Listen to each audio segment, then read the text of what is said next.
Hello guys, mambo vipi? Kama wewe ni mara yako ya kwanza kutembelea katika channel yetu, nakusihi usubscribe channel yetu ili kujipatia information tofauti kila siku. Sasa leo niko na game ya simu hiyo yenye muonekano wa Tanzania pamoja na mabasi ya Tanzania. Umeona katalama hapo imepita, unyama ni mwingi. Mimi nikiwa na chuma yangu ABC hapo, niko pembeni na abiria yangu. Unaona Fiesta hiyo nyingine. Oya, gari za kibongo pamoja na muonekano wa bongo kabisa yani. Oya, cheki unyama huo. Niko zangu na tashlifu hapo, ina kingamuzi safi hapo, niko Andeni huko, Andeni Moshi. Kwa wale wa kazi ambao wanajua game ina costa ndogo, ina gari kubwa, ina costa, inakuja ina mabasi. Unaona kama hivyo napishana, unaona skani ile Sauli ile, kunaona hiyo Alistar hapo. Cheki unyama huo kwa heli na karibu wilaya ya Andeni. Oya wewe, kwa wale wote ambao mtakuwa mnahitaji kupata game safi kabisa yenye muonekano wa bongo pamoja na basi ya bongo, bado cheki kupitia namba 0752114581. Kujipatia game yako utatucheki kupitia namba 0752114581. Oya chuma unyama Alistar hapo, unyama muonekano tofauti hapo, ukiwa kuna dalili kama ya mvua hapo,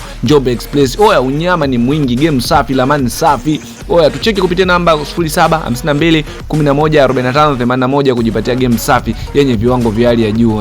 Kama umezoea kucheza game za ajabu za Play Store huko za wapi, karibu kujipatia game safi kabisa yenye ubora wa hali ya juu. Game yenye viwango vya FIFA, game yenye kuvutia kabisa, hata unapocheza game lako moyo wako unasisimka, moyo wako unafurahia, raha burudani unaipata hapo. Karibu kucheki kupitia namba 0752114581 kujipatia game safi kabisa, game yenye viwango vya hali ya juu. Ukiwa unacheza hii, hata majirani, ndugu jamaa na marafiki wanakuangalia, wanaona kabisa hii game ina viwango vyenyewe. Kila mtu atatamania, kila mtu ataenjoy. Umeona kama hapo nipo naenda zangu hapo, kuna kibao kimeniambia nitembee taratibu, nimetembea mbele kidogo hapo nakutana na ramani inaniambia karibu mkoa wa Singida. Oya unyama ni mwingi. Msisahau kusubscribe channel yetu ili kujipatia information tofauti kila siku, ndugu jamaa na marafiki.